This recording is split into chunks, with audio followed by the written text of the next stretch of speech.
Tests of alkene.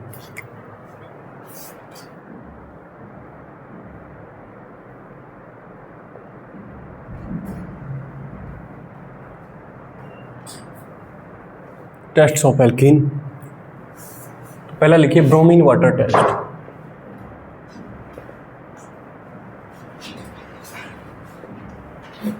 Bromine water test. Test of alkene से क्या मतलब है? एक बीकर में मान लो एल्कीन भरी हुई है, ट्रांसपेरेंट लिक्विड है ना। आप कैसे पता करोगे कि ये एल्कीन ही है, ये एल्काइन नहीं है या फिर एल्केन नहीं है या कोई अल्कोहल नहीं है ना। तो इसके लिए है ये, लिखिए इसमें जरा।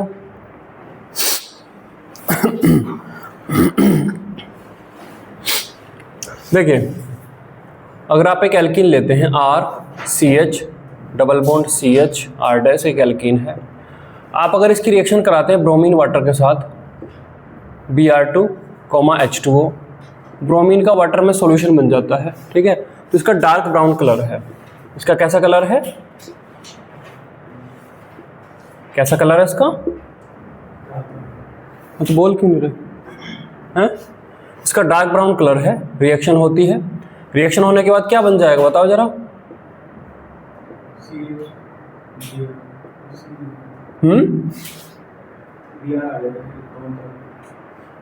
क्या आ जाएगा?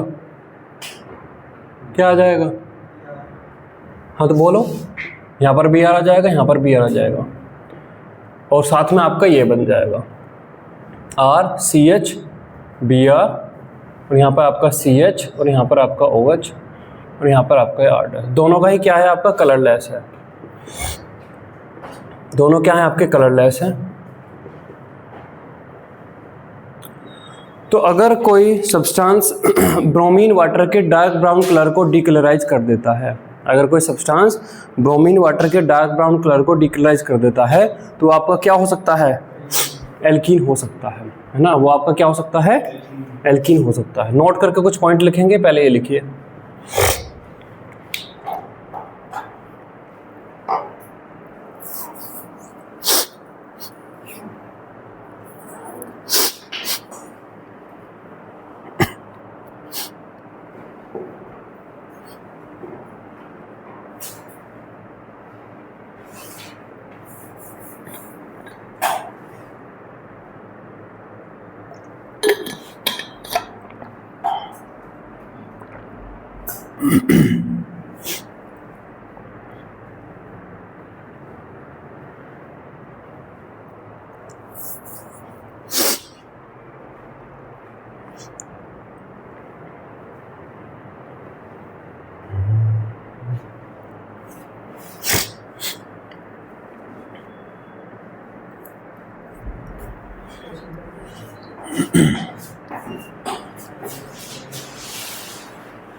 लिख लिया? अब यहाँ पे लिखिए alkynes also decolourise, alkynes also decolourise dark brown colour of bromine water. Alkynes also decolourise dark brown colour of bromine water. तो देखिए RC ट्रिपल बॉन्ड CH अगर एल्काइन है और आप यहाँ पर Br2 H2O लेके आते हैं, तो एल्काइन भी क्या कर देती हैं? यहाँ पर आपका डार्क ब्राउन कलर है, तो एल्काइन के साथ भी यहाँ पर क्या बन जाता है? RC, यहाँ पर Br2, और यहाँ पर आपका CH Br2, और ये भी क्या है? आपका कलरलेस है। ये भी आपका क्या है? कलरलेस है। तो अगर एक बीकर में कोई सब्सटेंस है और वो ब्रोमीन के डार्क ब्राउन कलर को डिकलराइज कर देता है, तो वो एल्कीन हो सकता है, वो एल्काइन भी हो सकता है। तो सर्टेनिटी नहीं हम कह सकते, लेकिन एल्कीन एल्काइन में से कोई सा एक होगा। नेक्स्ट देखिए बेयर्स टेस्ट। नेक्स्ट आपका है बेयर्स टेस्ट। बेयर्स टेस्ट, तो यहाँ पर देखिए RCH double bond CH R-। हम इसके साथ लेते हैं cold dilute alkaline KMnO4, cold dilute alkaline KMnO4। क्या नाम है इसका? क्या नाम है इसका? तो ये तो मुझे भी दिख रहा है, वो नहीं, क्या नाम है इसका? नाम बेयर्स रिएजेंट है, ये बोलना था। क्या नाम है इसका? Bears reagent. इसका नाम है बेयर्स रिएजेंट। इसका नाम है बेयर्स रिएजेंट। और बेयर्स रिएजेंट एल्कीन के साथ क्या करता है? कल पढ़ाया था ये हैं? आए नहीं थे। तुम बताओ भाई, बेयर्स रिएजेंट एल्कीन के साथ क्या करता है? बेयर्स रिएजेंट का कलर कैसा होगा? KMnO4 है तो यहां पर क्या होगा इसका? पिंक पर्पल, पिंक पर्पल इसका कलर होगा। और जब हम यहाँ पर रिएक्शन करते हैं तो यहाँ पे क्या कर देता है? बेयर्स रिएजेंट एल्कीन पर एल्कीन का पाई बॉन्ड तोड़कर दोनों में क्या ले आता है? OH OH ले आता है, OH OH ले आता है। और ये क्या है? आपका कलरलेस है। ये क्या है? आपका कलरलेस है। तो अगर कोई सब्सटेंस क्या कर रहा है? अगर कोई सब्सटेंस आपका बेयर्स रिएजेंट के पिंक पर्पल कलर को डिकलराइज कर देता है तो वो आपका एल्कीन हो सकता है ना? लिखिए इसमें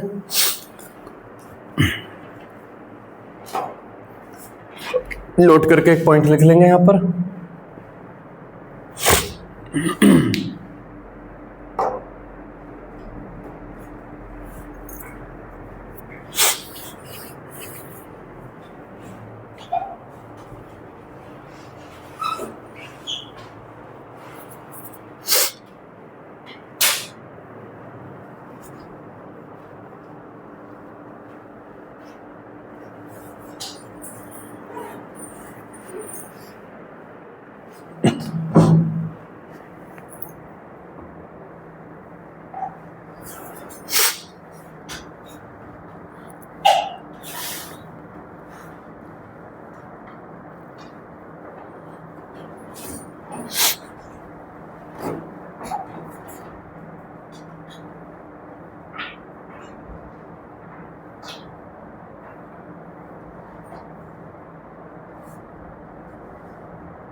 बुकलेट से क्वेश्चन कर रहे हो हाइड्रोकार्बन के?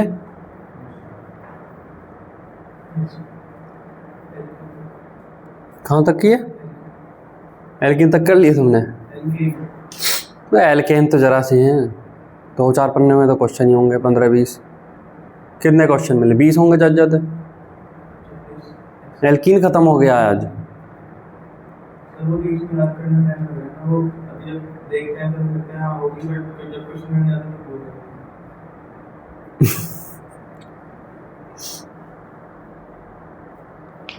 हो गया। अब देखिए, जो बेयर्स रिएजेंट है वो पाई बॉन्ड को तोड़ के OH OH भी लाता है, लेकिन ये आपका माइल्ड ऑक्सीडाइजिंग एजेंट भी है ना? ये आपका माइल्ड ऑक्सीडाइजिंग एजेंट भी है। तो अगेन सिमिलर टू एल्काइन, अगर एल्काइन की रिएक्शन आप कराएं बेयर्स रिएजेंट के साथ तो एल्काइन भी उसी तरीके से OH OH 2 बार ले आती है ना? तो एल्काइन जो है वो भी बेयर्स रिएजेंट का पिंक पर्पल कलर डिकलराइज कर देंगी, जैसे यहाँ पर हुआ। उसी तरीके से जो एल्डिहाइड होते हैं, एल्डिहाइड के अगर रिएक्शन कराया जाए बेयर्स रिएजेंट के साथ तो बेयर्स रिएजेंट उनको ऑक्सीडाइज कर देता है। मतलब ये जो है बेयर्स रिएजेंट एक तरीके से कंज्यूम हो जाएगा तो अगेन पिंक पर्पल कलर आपका डिकलराइज हो जाएगा। तो लिखिए, एल्डिहाइड एंड एल्काइंस नोट करके लिखिए, aldehyde and alkynes also decolourise, aldehyde and alkynes also decolourise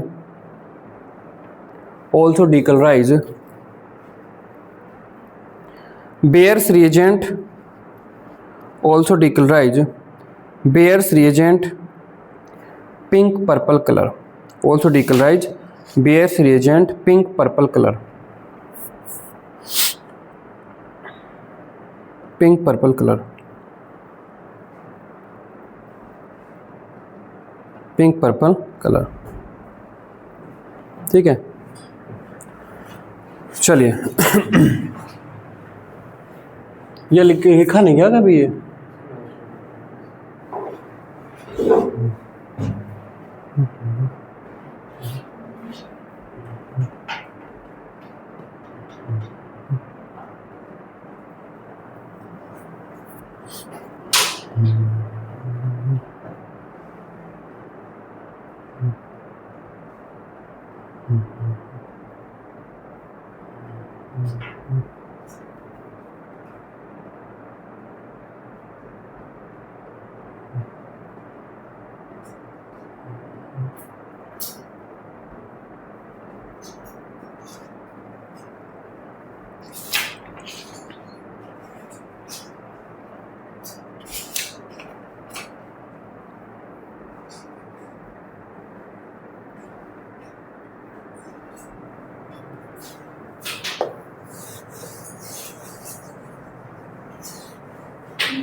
एल्काडाइंस, ALKADIENES, एल्काडाइंस। एल्काडाइंस मतलब डाइईन, डाइईन का मतलब दो डबल बॉन्ड होंगे उनमें, कंपाउंड्स में, है ना। तो एल्काडाइंस तीन तरीके की हो सकती हैं।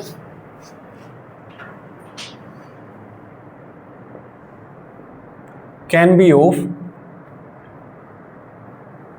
3 types, can be of 3 types. पहला देखिए कॉन्जुगेटेड, कॉन्जुगेटेड दैट इज में कॉन्जुगेशन होगा CH2 double bond CH, single bond CH, double bond CH, CH3, double bond, single bond, double bond, इनमें क्या है? कॉन्जुगेशन है ना। Isolated, isolated CH2 double bond CH, single bond CH2, CH, double bond CH2। ये केवल ये जो है ये नॉर्मल एल्कीन की तरह बिहेव करेंगे, जस्ट एक डबल बॉन्ड इधर है, एक डबल बॉन्ड इधर है। ये नॉर्मल एल्कीन की तरह बिहेव नहीं करेंगे, कॉन्जुगेशन है, यहाँ पर कुछ अलग हो सकता है, ठीक है। और तीसरा है क्यूमुलेटेड,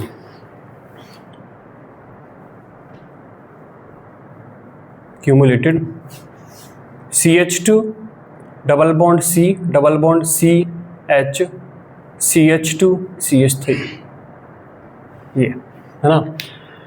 ये आपकी क्या है? एलीन्स हैं बेसिकली। एक कार्बन के दोनों, मतलब एक कार्बन के अक्रॉस 2 डबल बॉन्ड हैं, तो ये एलीन्स हैं। अगर आपसे पूछा जाए कि इनमें कौन सी एल्कीन ज़्यादा स्टेबल है, कौन सी एल्कीन कम स्टेबल है, तो क्या आप बता सकते हो? कॉन्जुगेटेड एल्कीन ज़्यादा स्टेबल है, और सबसे कम स्टेबल इनमें कौन सी होंगी? सबसे कम आपकी इनमें होती है एलीन्स, है ना। सबसे कम इनमें होती है एलीन्स। कैसे इन्हें पता कर सकते हैं? डेल्टा H ऑफ हाइड्रोजनेशन के बेस पर। इनका अगर डेल्टा H ऑफ हाइड्रोजनेशन, अगर हम इनका हाइड्रोजनेशन कराते हैं, जब हाइड्रोजनेशन होता है तो हीट निकलती है ना। अगर किसी एल्कीन के हाइड्रोजनेशन कराने पर कम हीट निकल रही है, तो एल्कीन खुद क्या है? ज़्यादा स्टेबल या कम स्टेबल? ज़्यादा स्टेबल। वो पहले से एक तरीके से नीचे बैठी हुई है, हाइड्रोजन करोगे तो कम हीट दे पाएगी। कोई एल्कीन आपकी पहले से ऊपर हीट है, हाइड्रोजन करोगे तो ज़्यादा हीट दे देगी। तो यहाँ पर सबसे कम हीट इसमें निकलनी चाहिए,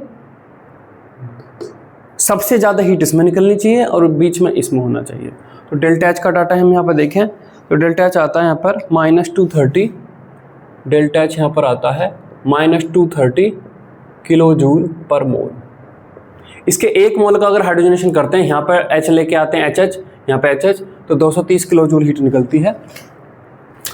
दूसरे वाले का करते हैं तो यहाँ पर निकलती है आपकी -252 किलो जूल पर मोल, और यहाँ पर अगर हम करते हैं तो डेल्टा एच आपकी यहाँ पर आती है -297 किलो जूल पर मोल। ये आपका आता है, ठीक है। ये लिखिए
हो गया। चलिए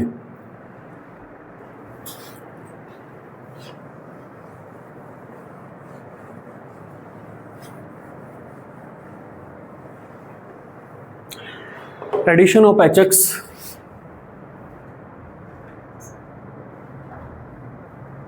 एडिशन ऑफ HX और X2 में आपका Cl2 Br2 eight conjugated alkynes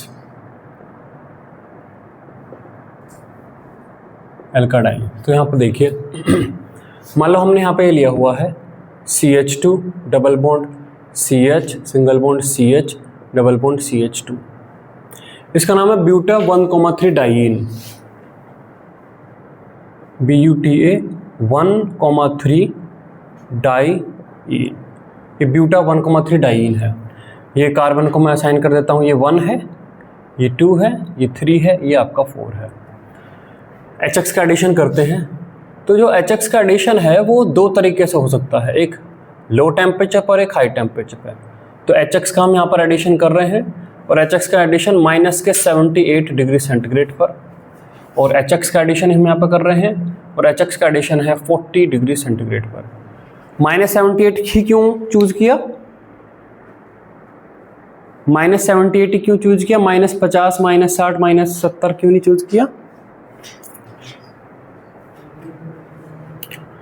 चलिए तो यहाँ पर क्या होता है कि अगर HX का एडिशन आप 1,3 ब्यूटाडाइन पर करते हैं तो यहाँ पर देखिए क्या होगा, ये बॉन्ड आपका ऐसे टूटेगा, ये बॉन्ड ऐसे टूटेगा, यहाँ पर हम क्या जोड़ देंगे, H जोड़ देंगे, क्योंकि यहाँ पर कार्बोटन बनेगा, बजाय कि मैं यहाँ पे बॉन्ड तोड़ता और यहाँ पे कार्बोटन बनाता। तो बॉन्ड मैंने यहाँ पे तोड़ा, यहाँ पे जोड़ दिया H और यहाँ पे जोड़ दिया मैंने X, एक तो केस ये हो जाएगा।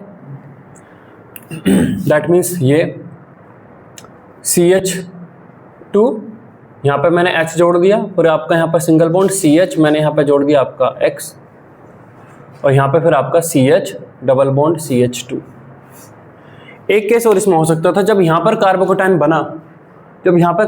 बना, तो मैंने रेजोनेंस के थ्रू ये मैं यहाँ पे लेके आया, यहाँ पर डबल बॉन्ड आ गया और कार्बोकेटाइन यहाँ बन गया, तो ये 4 पे भी जुड़ सकता है, और साथ में आपका ये जुड़ सकता है आपका ये CH2, यहाँ पर आपका H, ये CH रेजोनेंस की वजह से डबल बॉन्ड यहाँ आ गया, और यहाँ पे आपका CH2X। तो यहाँ पर जो जुड़ा है ये 1,2 एडिशन हुआ है, 1 और 2 पे। यहाँ पर जो जुड़ा है 1,4 एडिशन हुआ है, तो ये आपका है 1,4 1,2 एडिशन प्रोडक्ट, 1,2, या फिर मैं यहाँ पे ये लिख दूंगा, यहाँ पे लिख दूंगा ये, यहाँ पर आपका है ये 1,2 एडिशन प्रोडक्ट, और यहाँ पर क्या बना है आपका 1,4 एडिशन प्रोडक्ट। यहाँ पर आपका बना है 1,4 एडिशन प्रोडक्ट।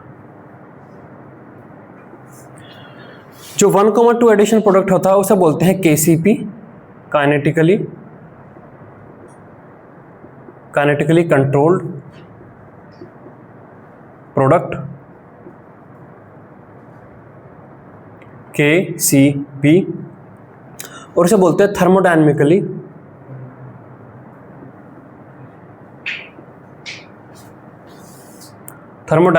कंट्रोल्ड प्रोडक्ट,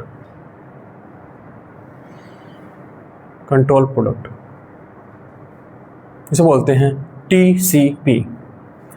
1,2 यहाँ पर हुआ। फिर हम यहाँ पे करते हैं 40 डिग्री सेंटीग्रेड पर, तो 40 डिग्री सेंटीग्रेड पर भी ये प्रोडक्ट बनते हैं CH2H, CHX, CH double bond CH2 plus CH2H, CH double bond CH और CH2X। अब यहाँ पर अंतर किस चीज़ का अंतर है? इल्ड का। जब -78 डिग्री सेंटीग्रेड पर होती है, मतलब लो टेम्परेचर पर होती है, तो ये लगभग बनता है 80% बनता है, और ये लगभग बनता है 20%। और जब ये हाई टेम्परेचर पर होती है तब ये आपका 20% बनता है, और ये आपका बनता है 80%। ठीक है। वहीं ये जो रिएक्शन मिक्सचर आपको दिख रहा है, ये दिख रहा है ये -78 पर कराई तो 80% ये बना, 20% ये बना। अगर इस रिएक्शन मिक्सचर आपने रिएक्शन को पहले -78 पर कराया, 80% वो बन गया, 20% वो बन गया, आप उसे लेके बैठे हो, ठीक है। अब उस रिएक्शन मिक्सचर को ही आप हीट कर दो 40 डिग्री सेंटीग्रेड तक, तो वो रिएक्शन मिक्सचर 80-20 से कन्वर्ट होकर 20-80 बदल जाएगा, ठीक है। इसको अगर आप यहाँ पर करो तो अगर आप 40 डिग्री सेंटीग्रेड पर हीट करते हो तो ये आपका इसमें बदल जाएगा, रिवर्स पॉसिबल नहीं है। दैट मीन्स आपने 40 पर रिएक्शन कराई, 20-80 बना, अब आप सोचें कि मैं इसको ठंडा करके -78 ले आऊं और ये बन जाएगा, ये नहीं बनेगा। इससे ये बन सकता है, इससे ये आपका नहीं बन सकता, ठीक है। ये लिखिए,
हो गया।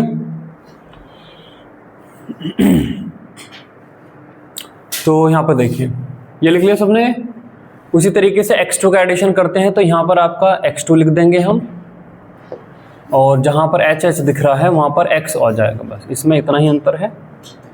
तो एक बार और लिख लीजिए इसको, x2, यहाँ पर आपका ये x2, यहाँ पर आपको x दिख जाएगा, यहाँ पर आपको x दिख जाएगा, x दिख जाएगा, और आपको यहाँ पर ये x दिख जाएगा।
हो गया।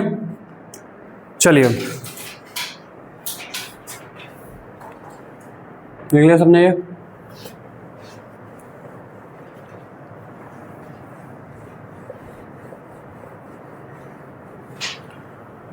अब यहाँ पे समझिए थर्मोडायनेमिक वर्सेस काइनेटिक कंट्रोल क्या है।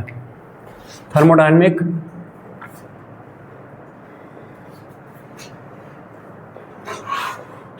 Versus kinetic control product.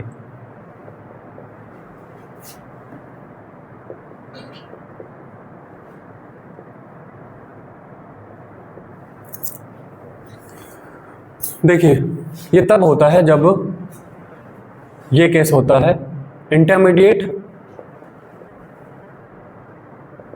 Intermediate is less stable but final product is more stable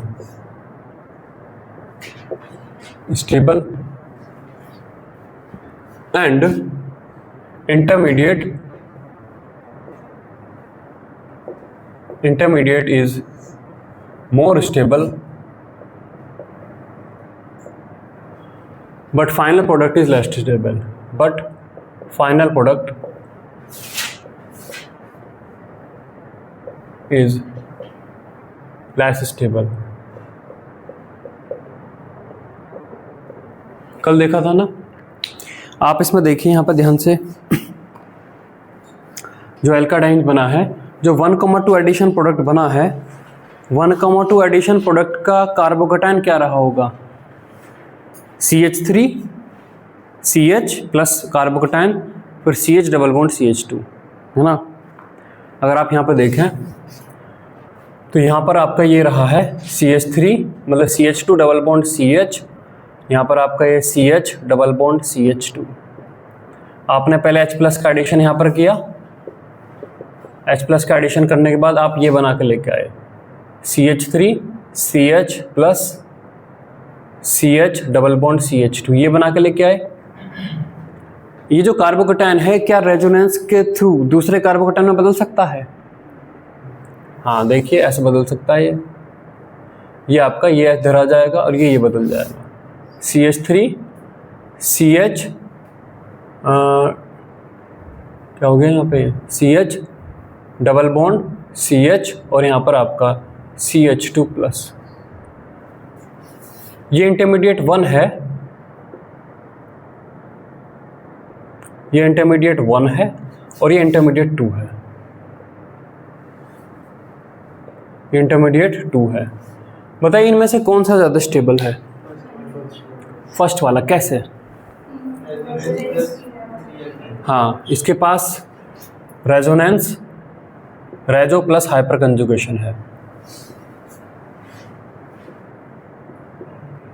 hyper conjugation है, ठीक है। और इसके पास केवल रेजोनेंस है, रेजो ओनली। तो ये आपका ज़्यादा स्टेबल है, ये आपका कम स्टेबल है। फाइनल आगे चलते हैं। फिर इस पर क्या होता है आपका X माइनस जुड़ जाता है, तो X माइनस जुड़ने के बाद आपका CH3 CHX और यहाँ पर आपका CH डबल बॉन्ड CH2। इसे मैं बोलता हूँ प्रोडक्ट 1 और यहाँ पर भी क्या होता है X माइनस जुड़ जाता है, तो यहाँ पर आपका CH3 CH double bond CH और यहाँ पर आपका CH2X। इसे मैं बोलता हूँ प्रोडक्ट 2। प्रोडक्ट 1 और प्रोडक्ट 2 में कौन ज़्यादा स्टेबल है? प्रोडक्ट 1 और प्रोडक्ट 2 में कौन ज़्यादा स्टेबल है? इंटरमीडिएट में तो आपका इंटरमीडिएट 1 है ना। स्टेबिलिटी अगर हम देखें तो इंटरमीडिएट 1 ज़्यादा स्टेबल है इंटरमीडिएट 2 से। यहाँ पर बताइए क्या है? यहाँ पर एल्कीन है, ये भी एल्कीन है, तो एल्कीन के पॉइंट ऑफ व्यू से देखा जाएगा कौन सी एल्कीन ज़्यादा स्टेबल है। ये एल्कीन है, इसके पास 1 हाइपर कंजुगेटेड हाइड्रोजन है। ये एल्कीन है, इसके पास 5 हाइपर कंजुगेटेड हाइड्रोजन है। ये एल्कीन ज़्यादा स्टेबल है। तो इसका मतलब यहाँ पर क्या आया? प्रोडक्ट 1 लेस स्टेबल है प्रोडक्ट 2 से। अगर यहाँ पर ऐसा होता कि इंटरमीडिएट 1 ज़्यादा स्टेबल है और प्रोडक्ट 1 भी ज़्यादा स्टेबल है, तो कोई क्वेश्चन उठता? इसमें कुछ भी क्वेश्चन नहीं उठता। इंटरमीडिएट 1 ज़्यादा स्टेबल है, प्रोडक्ट 1 भी ज़्यादा स्टेबल, तो केवल और केवल सारी रिएक्शन यहाँ से चल कर यहाँ आ जाती। लेकिन अब ऐसा नहीं है। अगर आप इंटरमीडिएट के हिसाब से चूज़ करते हो तो आपका प्रोडक्ट 1 बनना चाहिए मेजर। अगर आप प्रोडक्ट के हिसाब से चूज़ करते हो तो प्रोडक्ट 2 मेजर बनना चाहिए। और बढ़िया कमाल की बात यह है कि मेज़र दोनों बन सकते हैं अलग अलग टेम्परेचर पर। लो टेम्परेचर रखोगे तो ये मेज़र आ जाएगा, और हाई टेम्परेचर रखोगे तो ये मेज़र आ जाएगा, है ना। अगर लो टेम्परेचर है, अगर आपका लो टेम्परेचर है तो ये आपका मेज़र होता है, और ये आपका क्या होता है, माइनर। और अगर हाई टेम्परेचर है, हाई टेम्परेचर है तो ये आपका मेजर होता है, और ये आपका होता माइनर, ये आपका होता माइनर। बहुत ही बढ़िया खेल है। यहाँ पर थर्मोडायनेमिक्स वर्सेस काइनेटिक कंट्रोल, ये केमिस्ट्री में 2-3-4 जगह पर आता है। जब इंटरमीडिएट कम स्टेबल हो, प्रोडक्ट ज़्यादा स्टेबल हो, तो कैसा होता है ये, मतलब टेम्परेचर बदलने पर प्रोडक्ट के मेजर माइनर कैसे बदल जाते हैं। इस अद्भुत खेल को हम जानेंगे। यहाँ तक लिखिए।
हो गया, चलिए।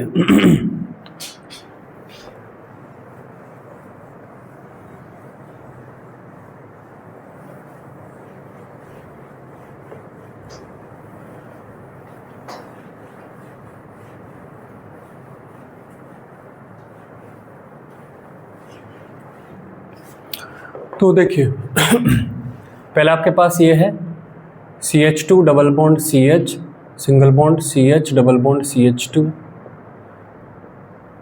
H प्लस का पहला अटैक होता है, ये आपका इधर आता है और H आपका यहाँ जुड़ जाता है।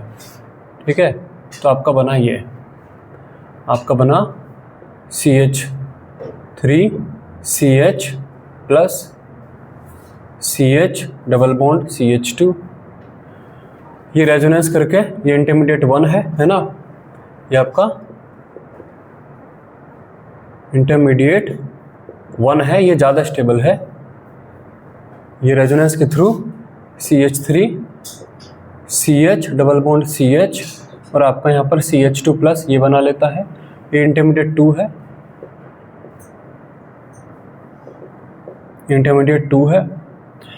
अगर हम देखें तो इनका एक कॉमन रेजोनेंस हाइब्रिड होगा, क्या होगा, CH3 CH CH CH2 partial double bond character delta plus और यहाँ पर आपका डेल्टा प्लस, इनका रेजोनेंस हाइब्रिड होगा। ये दोनों का इंटरमीडिएट इसका इस हाइब्रिड में दिखेंगे ना। ठीक है, चलिए अब हम ग्राफ बनाते हैं at low temperature -80 degree centigrade पर। मतलब गरीबी है एक तरीके से, है ना, गरीबी है, मतलब या फिर बहुत ज़्यादा पैसा नहीं है, आप ये मानेंगे। आम उदाहरण से जो हम समझेंगे, -80 डिग्री सेंटीग्रेड टेम्परेचर मतलब रिएक्शन के पास बहुत ज़्यादा एनर्जी नहीं है। आम भाषा में हम इसको कोरिलेट करेंगे तो पैसा नहीं है लोगों के पास, है ना। तो देखिए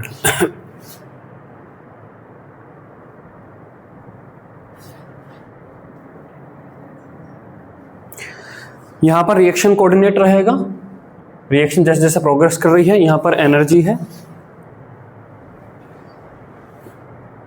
यहाँ पर आपके पास एनर्जी है। अब देखिए यहाँ पर क्या है, पहले आपके पास ये एल्कीन है ना, CH2 double bond CH single bond CH double bond CH2। ये पहले ये एल्कीन यहाँ पर क्या करती है, ये एल्कीन एक ट्रांजिशन स्टेट को पार करती है और ये कॉमन इंटरमीडिएट बनाती है, ये कॉमन इंटरमीडिएट बनाती है, दैट मीन्स ये वाला CH3 CH CH CH2 delta plus और डेल्टा प्लस, ये कॉमन इंटरमीडिएट यहाँ पे बना के लेके आती है। ठीक है, कॉमन इंटरमीडिएट बनाने के बाद अब इसके पास दो रास्ते हैं, इंटरमीडिएट 1 के थ्रू जाए और फाइनल प्रोडक्ट बना दे, इंटरमीडिएट 2 के थ्रू जाए और फिर फाइनल प्रोडक्ट बना दे। इंटरमीडिएट 1 और 2 में कौन ज़्यादा स्टेबल है, 1। तो इंटरमीडिएट 1 है ना, इंटरमीडिएट 1 तक पहुंचने के लिए देखिए यहाँ पर एक्टिवेशन एनर्जी है, ये एक्टिवेशन एनर्जी है। इंटरमीडिएट 1 तक पहुंचने के लिए जो एक्टिवेशन एनर्जी है वो ज़्यादा रहेगी या इंटरमीडिएट 2 तक पहुंचने वाली एक्टिवेशन एनर्जी ज़्यादा रहेगी, 2 तक, क्योंकि इंटरमीडिएट 1 आपका मोर स्टेबल है, तो इंटरमीडिएट 1 तक कम एनर्जी बैरियर पार करके पहुंचा जा सकता है। ठीक है, और इंटरमीडिएट 2 क्योंकि ज़्यादा स्टेबल है तो ज़्यादा एनर्जी बैरियर पार करके वहाँ पर जाया जाएगा। तो यहाँ पर देखिए ये अब एक छोटा एनर्जी बैरियर पार करती है, ये वाला, और फाइनली फिर आप x माइनस जोड़ देंगे और फाइनल प्रोडक्ट को बना देंगे, है ना। ये एक छोटा एनर्जी बैरियर पार करती है, इस छोटे एनर्जी बैरियर पर ये क्या बनाती है, इस छोटे एनर्जी बैरियर पर इसने क्या बनाया होगा, इस छोटे एनर्जी बैरियर पर ये इस मिक्स्ड कार्बोकेटाइन में से इसको बना के लेके गई, है ना। क्या बनाया इसने, CH3 CH plus CH double bond CH2। इस लेस एनर्जी के बैरियर को पार करते हुए इसने ये कार्बोकेटाइन बनाया और कार्बोकेटाइन फिर फाइनल हम यहाँ पे एडिशन प्रोडक्ट दे देंगे।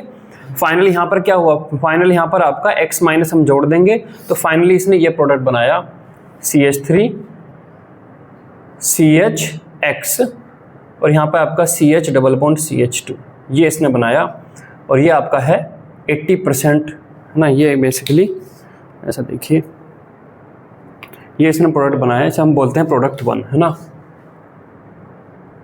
प्रोडक्ट 1।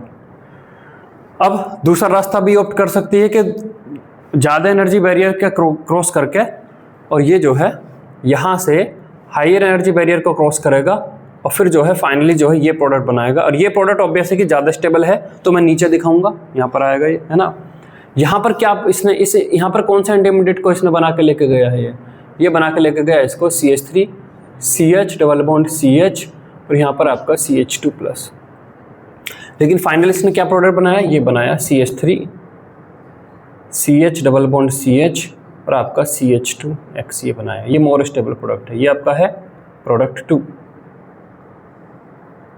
प्रोडक्ट 2। अब यहाँ पर देखिए अगर इंटरमीडिएट जो बना हुआ है उसके पास दोनों रास्ते हैं, ये वाला भी रास्ता ये वाला भी रास्ता है और एनर्जी आपके पास बहुत ज़्यादा नहीं है, तो मोस्ट ऑफ द ये जो रिएक्शन है इंटरमीडिएट किस, ये जो बीच का एक तरीके से हाइब्रिड है, ये किस इंटरमीडिएट के थ्रू जा रहा होगा, मोस्ट कौन सा रास्ता पकड़ रहा होगा मेनली 1 है ना, पाथ 1 को, ये मैं बोलता हूँ पाथ 1 है।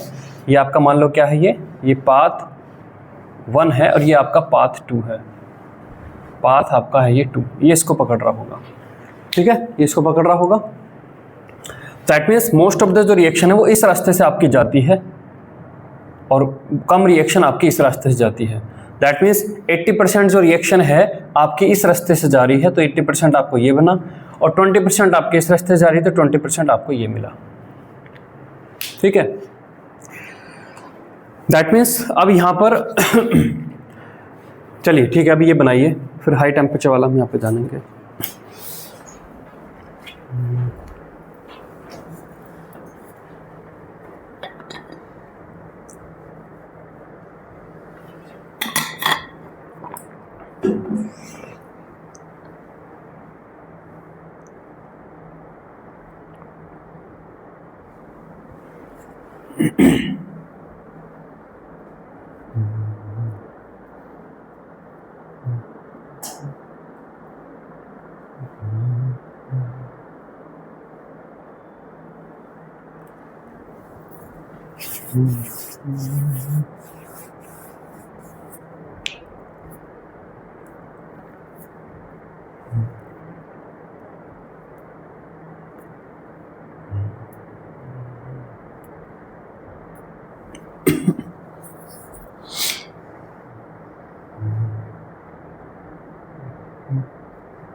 हो गया?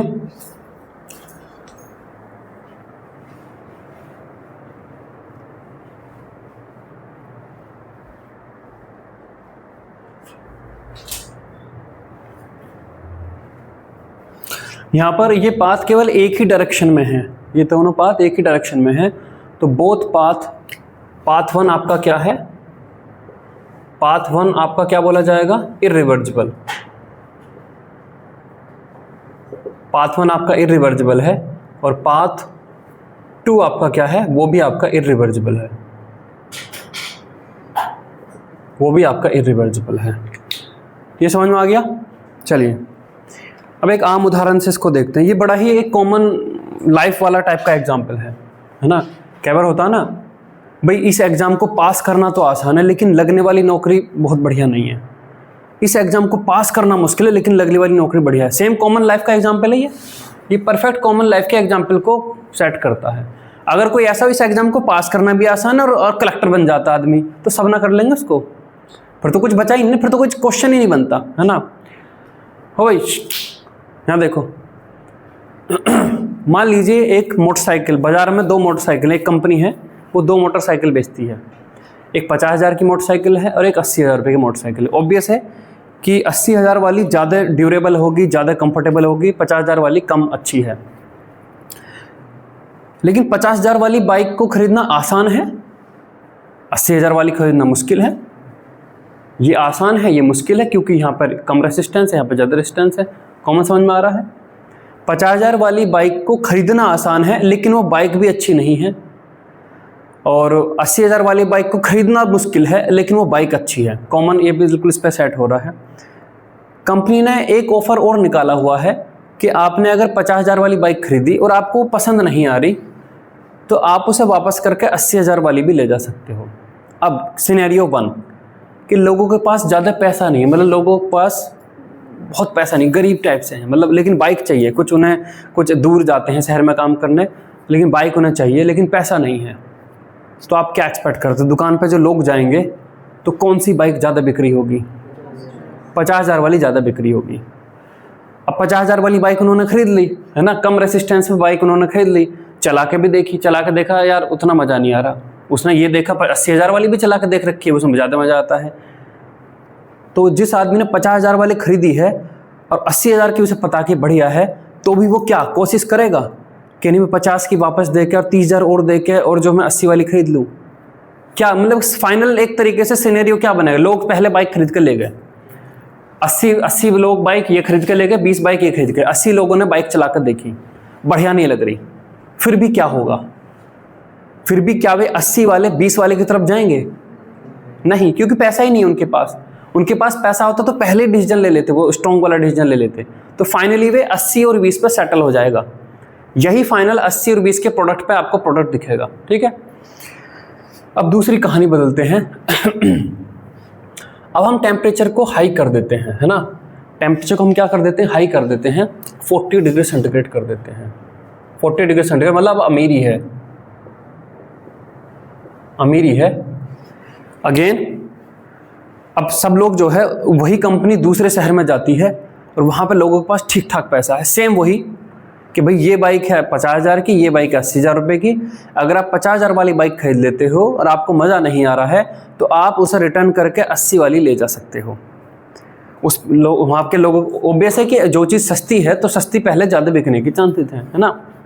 जो सस्ती है ऑब्वियस है कि दोनों बाइक दिखने में एक जैसी है, लेकिन चलाने के बाद पता चलता है कि अच्छा ये 50 वाली से 80 वाली ज़्यादा बेटर है। तो इनिशियल जो सेल है, जैसे ही वहाँ पर शोरूम खुला, इनिशियल सेल किसकी ज़्यादा होगी? 50,000 वाले की ज़्यादा होगी, 80,000 वाले की कम होगी। लेकिन अब क्योंकि लोगों के पास पैसा है, उन्होंने 50 वाली चला के देखी, तो अब वे क्या तुम्हें लगता है कोशिश करेंगे कि 50 वाली वापस दे के मैं 80 वाली पे चला जाऊं?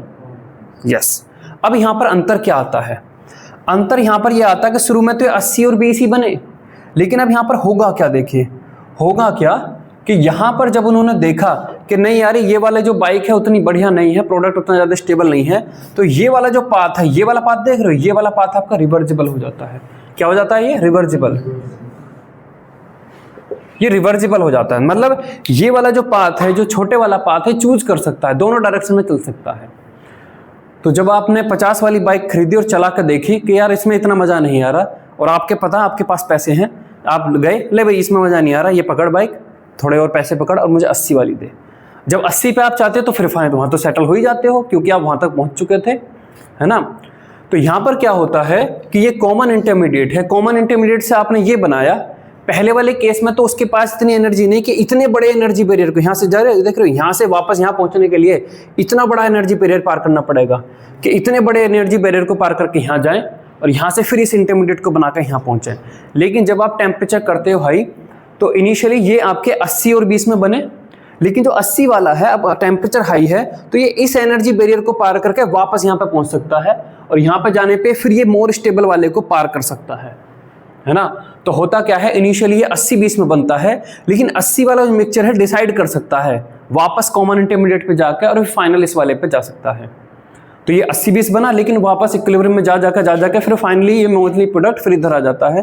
तो फाइनली जो ये जब ये सेटल होता है, फाइनली जब ये सेटल होता है तो ये 80% पे सेटल होता है और ये आपका 20% पे सेटल होता है। दैट मीन्स जब अमीर वाले शहर में आपने बाइक की शोरूम खोला तो दिन के पहले दिन तो जो सेल हुई, पहले दिन जो सेल हुई 80-20 की सेल हुई, क्योंकि ये सस्ता था ये महंगा था, दिखने में दोनों एक जैसी थी। लेकिन जब उन्होंने चला कर देखा, उन्होंने देखा कि नहीं ये बाइक में उतना मजा नहीं है, तो सब उस हल्की वाली बाइक को वापस कर करके स्ट्रॉन्गर वाली बढ़िया वाली बाइक पर सेटल हो गए। तो फाइनली 10 दिन बाद, 1 महीने बाद जब आपको देखते हो तो ये आपको मिलता है कि फाइनली आपने देखा कि सस्ते वाली थी लेकिन फिर भी वो 20% बिकी और ये 80% बिकी, क्योंकि लोगों के पास पैसा ठीक ठाक था। तो उन्होंने मोर स्टेबल प्रोडक्ट को चूज करना सोचा, है ना, क्योंकि उनके पास पैसा ज़्यादा था। तो ये वाला पाथ उनके लिए पॉसिबल था, ये उल्टा पाथ उनके लिए पॉसिबल था कि बाइक को वापस करो, बाइक फाइनली देखो, पैसा फिर उस पर खर्च करो जो ज़्यादा स्टेबल है और इस वाले पाथ को क्रॉस ओवर करके यहाँ पहुँचो। ठीक है, तो हाई टेम्परेचर पर ये होता है, हाई टेम्परेचर पर ये वाला जो पाथ है रिवर्जिबल हो जाता है, ये वाला पाथ रिवर्जिबल हो जाता है। तो फाइनली रिएक्शन ये बनाती है, ये बनाने के बाद देखा उसमें मजा नहीं आ रहा, तो फाइनली इस कॉमन इंटरमीडिएट पे फिर से गई, और कॉमन इंटरमीडिएट पे अब एनर्जी तो है ही है, तो ज्यादा एनर्जी वाला एक्टिवेशन एनर्जी बैरियर पार किया जो लेस स्टेबल इंटरमीडिएट था लेकिन मोर स्टेबल प्रोडक्ट था। और जैसे ही मोर स्टेबल प्रोडक्ट पे जाती है वो वहां पे ठीक सेटिस्फाइड, जैसे ही मोर स्टेबल हो गया सेटिस्फाइड, ठीक है, फिर वहां से वापस आने की कोशिश करता ही नहीं है। बेशक ये यहां से यहां आ सकता है लेकिन फाइनली आप देखेंगे ये आएगा ही नहीं क्योंकि ये ज्यादा स्टेबल है। तो फाइनली इक्विलिब्रियम मिक्सचर 20 और 80 पे सेटल हो जाता है। तो इसलिए जब रिएक्शन कम टेम्परेचर पर होती है तो एनर्जी बैरियर कौन से पार हो सकते हैं उसके अकॉर्डिंग रीजन है, और जब रिएक्शन हाई टेम्परेचर पर होती है तो क्या वो इस बैरियर को पार करके वापस पहुंच सकता है, इस पर डिसाइड होता है। ठीक है, ये लिखिए।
हो गया।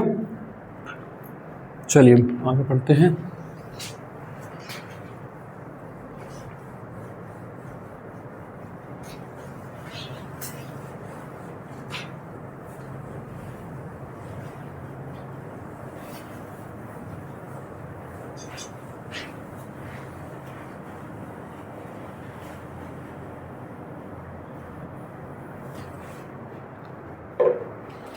Alkynes.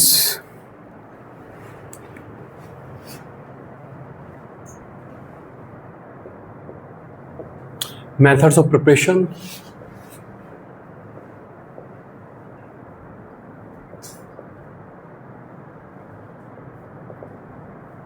पहला है from कार्बाइड्स, है ना। लिखिए इसमें फ्रॉम कार्बाइड्स,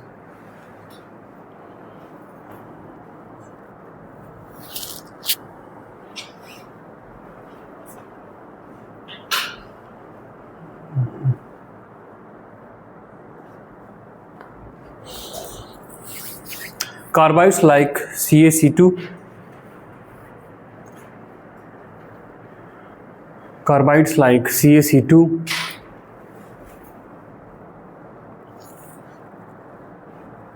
CaC2, Mg2C3,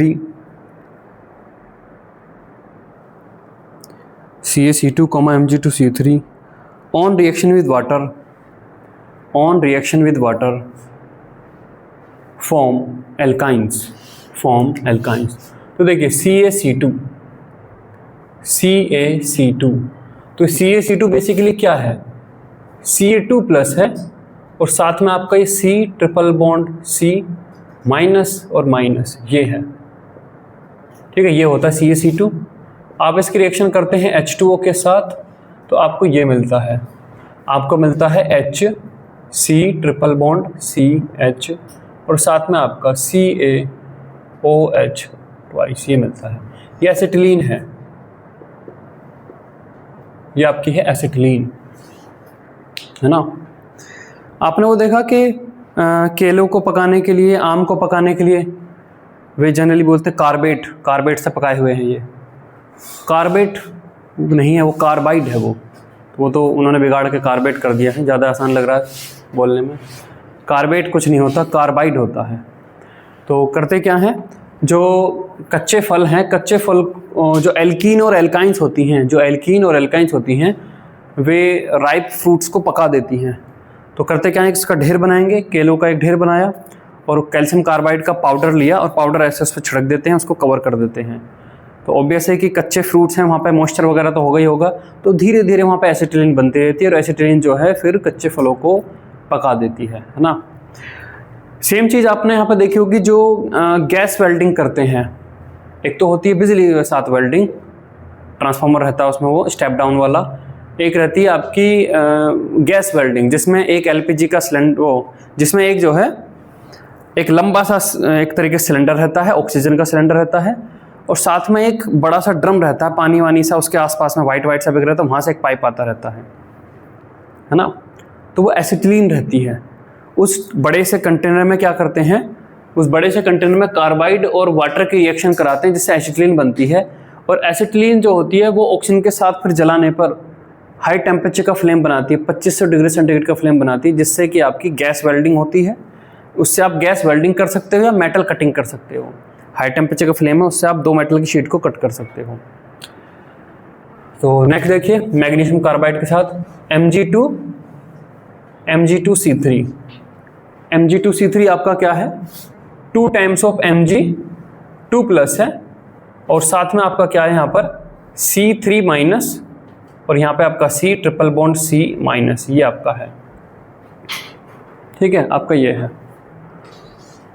तो अब यहाँ पर क्या है, वाटर के साथ जब आप इसकी रिएक्शन करोगे तो वाटर के साथ रिएक्शन करने पर आपका क्या बन जाता है, H3C triple bond CH, propyne,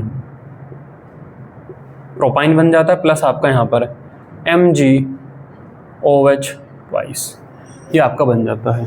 ठीक है, अब यहाँ पर नोट करने वाली बात है,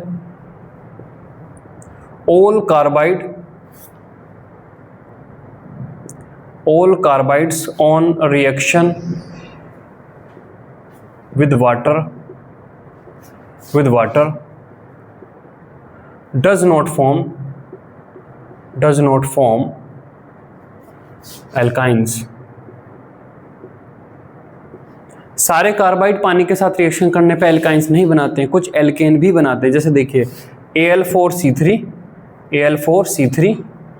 तो Al4C3 में बेसिकली क्या है, 4 आपके पास Al3 प्लस है और आपके पास 3 आपके पास है C4 माइनस, ये हैं। इसके अगर आप वाटर के साथ रिएक्शन करते हैं तो आपको मिलता है CH4 और प्लस आपका AlOH थ्राइस, ये मिलता है। नेक्स्ट देखिए Be2C, तो ये बेसिकली क्या है, 2 टाइम्स ऑफ Be2 प्लस है और साथ में आपका C4 माइनस है, और इसकी अगर आप वाटर के साथ रिएक्शन कराते हैं तो आपको मिलता है मीथेन CH4 और साथ में आपका BeOH ट्वाइस, ये आपको मिलता है। ठीक है, लिखिए इसको।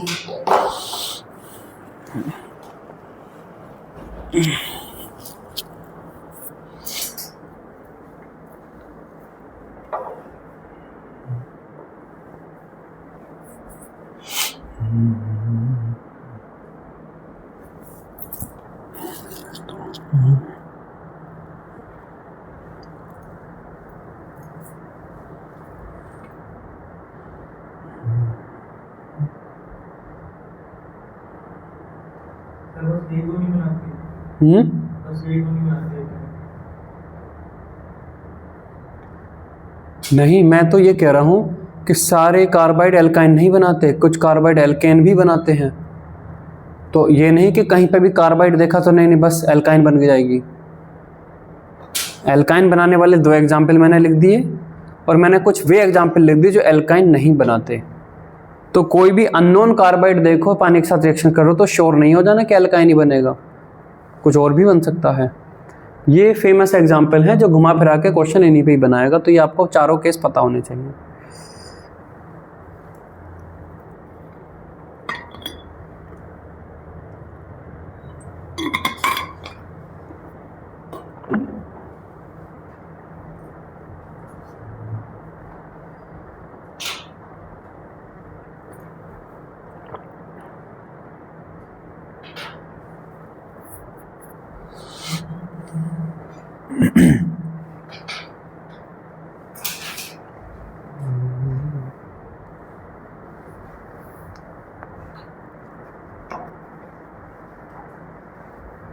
ठीक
है।